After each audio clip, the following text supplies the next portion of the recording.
Hi guys, आज माझा ब्लॉगिंगचा पहिला दिवस आहे. तर आय डोंट नो की कशावर ब्लॉग बनवू, काय करू. सो एक छोटीशी आयडिया आली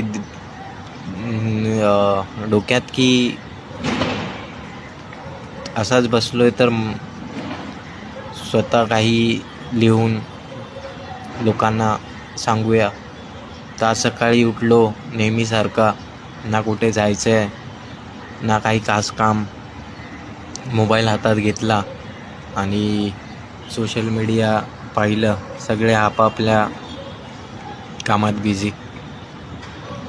थोडं वाईट वाटलं की माझ्याकडे काही काम नाही, पण लगेच स्वतःला सांगितलं की तुझाही टाईम येणार.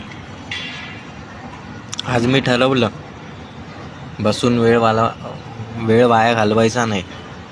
नोकरी नसली, पैसे नसले तरीही माझ्याकडे स्वप्न आहे. मी ब्लॉगिंग सुरू केलं.